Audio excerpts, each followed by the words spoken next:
Hello, I hope you're all safe and well in these strange and difficult times. My name is Lizzie Willis and I'm the co-founder of ReShake Theatre based in Sandwich in East Kent.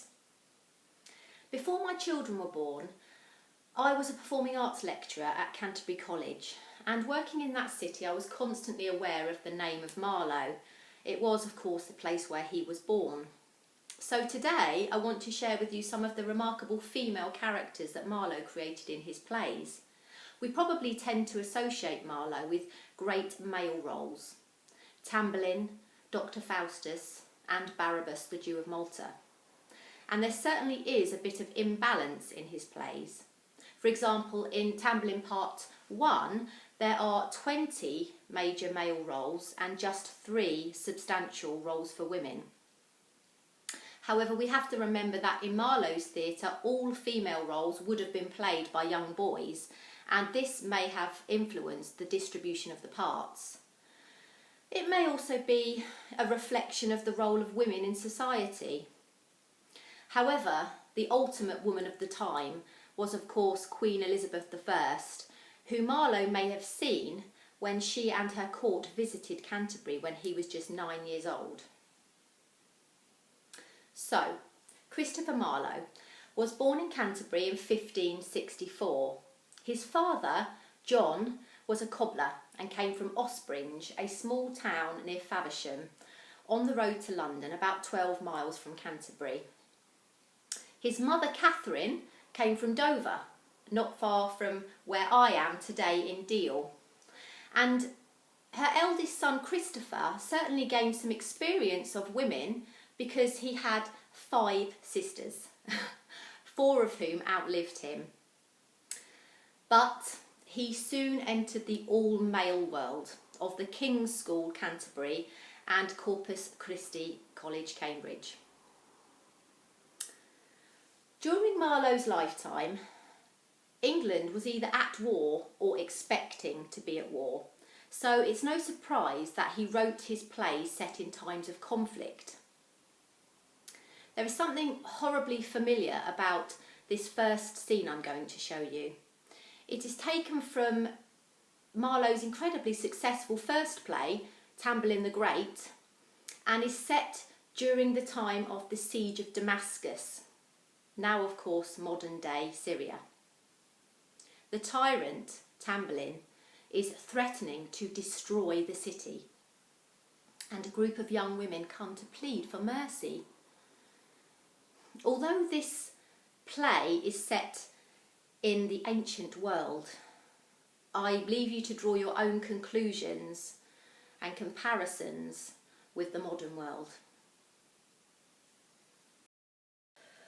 Most happy king and emperor of the earth, image of honour and nobility, for whom the powers divine have made the world, and in whose sweet person is comprised the sum of nature's skill and heavenly majesty. Pity our plights, oh pity poor Damascus, pity old age, within whose silver hairs honour and reverence evermore have reigned.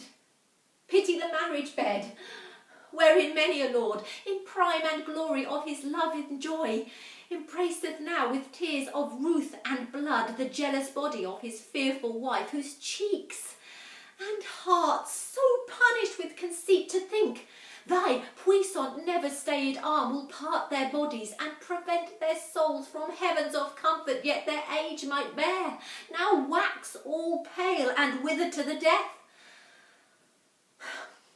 As well for grief, our ruthless governor have thus refused the mercy of thy hand, whose sceptre angels kiss and furies dread, as for their liberties, or loves, or lives.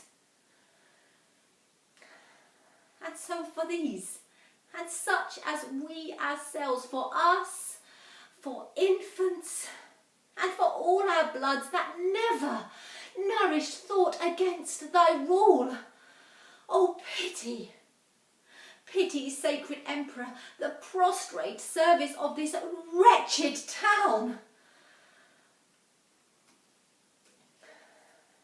and take in sign thereof this gilded wreath whereto each man of rule hath given his hand and wished as worthy subjects happy means to be investors of thy royal brows, even with the true Egyptian diadem.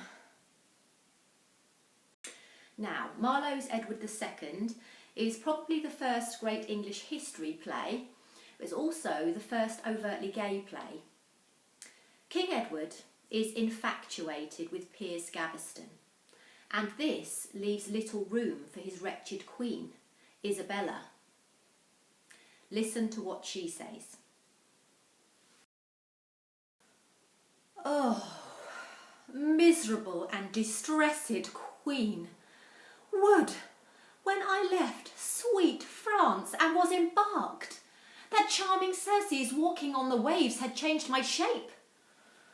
Or, at the marriage day, the cup of Hymen had been full of poison. Or with those arms that twined about my neck, I had been stifled and not lived to see the king, my lord, thus to abandon me.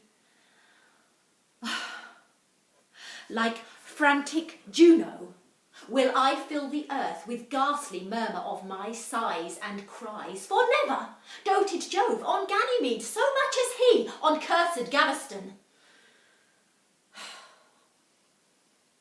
But that will more exasperate his wrath.